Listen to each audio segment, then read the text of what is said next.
नमस्कार दोस्तों, पीसीएस पाठशाला में आप सभी का स्वागत है। एनसीईआरटी हिस्ट्री फैक्ट की यह 6वीं सीरीज है। इसके पहले का वीडियो अगर आप लोगों ने नहीं देखा है तो प्लेलिस्ट में जाकर चेक कर लीजिएगा। एनसीईआरटी हिस्ट्री फैक्ट के नाम से प्लेलिस्ट बनी हुई है। इसके पहले वीडियो में हमने पूरा पाषाण काल का बहुत ही संक्षिप्त परिचय दिया था, जितना आप लोग के लिए जरूरी है उतना दिया था। आज के वीडियो में हम चर्चा करेंगे मध्य पाषाण काल की। मध्य पाषाण काल की चर्चा करेंगे और इसका समय सीमा तो मैं आप लोगों को बताया था कि मध्य पाषाण काल का जो समय सीमा है वो है 12,000 वर्ष पूर्व से लेकर 10,000 वर्ष पूर्व तक। मतलब आज से 12,000 वर्ष पूर्व से लेकर और आज 10,000 वर्ष पूर्व तक का जो काल है उसे मध्य पाषाण काल बोलेंगे।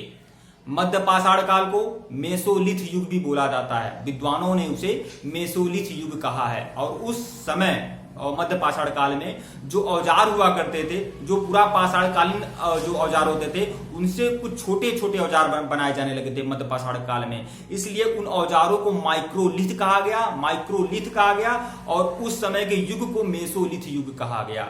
तो यह मध्य पाषाण काल की एक अहम विशेषता है। एक विशेषता और मैं आप लोग को बता दूं कि मध्य पाषाण काल में पर्यावरणीय बदलाव हुआ था। पर्यावरण में बहुत ही ज्यादा बदलाव हो गया था। अब आप सोचिए 12,000 वर्ष पूर्व क्या हुआ था। तो 12,000 वर्ष पूर्व पर्यावरण में एक बहुत बड़ा बदलाव हुआ था। उस समय गर्मी बहुत तेज से बढ़ने लगी, बहुत ही तेजों से गर्मी बढ़ने लगी। और जब गर्मी बढ़ने लगी तो बारिश होने लगी, वर्षा होने लगी तो जो चारागाह है, चारागाहों का निर्माण होने लगा, घास उगने लगा, वृक्ष उगने लगे। आज से 12,000 वर्ष पूर्व पर्यावरण में बहुत ही बड़ा बदलाव हुआ। गर्मी बढ़ने लगी और गर्मी बढ़ने से बारिश होने लगी, वर्षा होने लगी, वर्षा होने से घास उगने लगे और घास उगने लगे, चारों तरफ हरियाली छा गई। और घास उगने लगे तो घास को चरने वाले जो गाय हैं, बैल हैं, भैंस है, भेड़ है, बकरी है, हिरन आदि जो घास चरने वाले जानवर हैं, इनकी अधिकता बढ़ने लगी। क्योंकि घास खाकर जो जिंदा रह सकते हैं जानवर, उन लोगों को वह हरी हरी घास मिलने लगी। इसलिए वह अब बहुत ही तेजी से प्रजनन करने लगे, बहुत ही अच्छे खासे हृष्ट पुष्ट होने लगे, बहुत ही अच्छे से तेजी से प्रजनन करने लगे।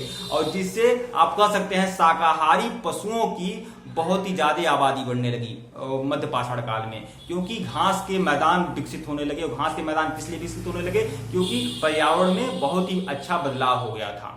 और उस तरह से आप समझ सकते हैं गाय, बैल, भैंस, भेड़, बकरी, हिरन आदि जो घास चरने वाले जानवर हैं, इनकी अधिकता बढ़ने लगी। जिसके वजह से जो मांसाहारी जानवर हैं, जो सिंह है, शेर है या फिर जो भेड़िया है, इनका भी ये भी बहुत ही तेज से प्रजनन करने लगे। क्योंकि अब इनको हिरन मिलने लगा।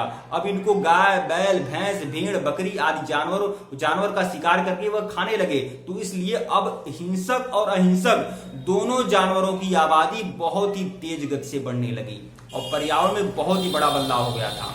तो यह सब सारी बातें हैं। और एक बात और आपको बता दूं कि मध्य पाषाण काल में ही मछली भोजन का महत्वपूर्ण स्रोत बनी। मतलब पूरा पाषाण काल में, मतलब आज से 12,000 वर्ष पूर्व मछली खाया नहीं जाता था, लेकिन मध्य पाषाण काल में मछली भोजन का मुख्य स्रोत बनी। और मध्य पाषाण काल के जो भी मनुष्य थे वो मछली का आनंद लेने लगे, मछली को खाने लगे। तो वीडियो को लाइक और चैनल को सब्सक्राइब करें दोस्तों। और आप आगे वीडियो में हम चर्चा करेंगे नव पाषाण काल की। इतना काफी है, बस इतना याद रखिए कि मध्य पाषाण काल को मेसोलिथ युग बोला जाता है। उस समय के जो औजार होते थे उन्हें माइक्रोलिथ कहा जाता है। और उस समय मछली जो है भोजन का सबसे अच्छा स्रोत बनी थी। तो इतना जरूर याद रखिए। और पर्यावरण में बहुत ही बड़ा अच्छा बदलाव हुआ था।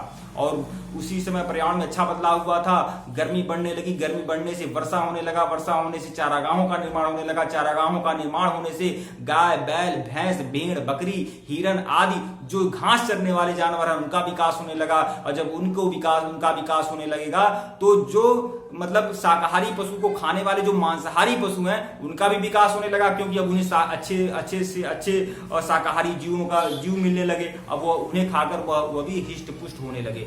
वीडियो को लाइक और चैनल को सब्सक्राइब करें। डिस्क्रिप्शन में लिंक है टेलीग्राम का, टेलीग्राम को बिल्कुल ज्वाइन कर लीजिएगा। IAS PCS फ्री मटेरियल से नाम से टेलीग्राम का लिंक है, ज्वाइन कर लेंगे। बहुत सारे मटेरियल आपको मिलेंगे जो आप लोगों के लिए बहुत ही लाभदायी होंगे। और इसके पहले का वीडियो नहीं देखा है तो प्लेलिस्ट में जाइएगा। एनसीईआरटी हिस्ट्री फैक्ट के नाम से प्लेलिस्ट बनी हुई है। धन्यवाद आप लोग को।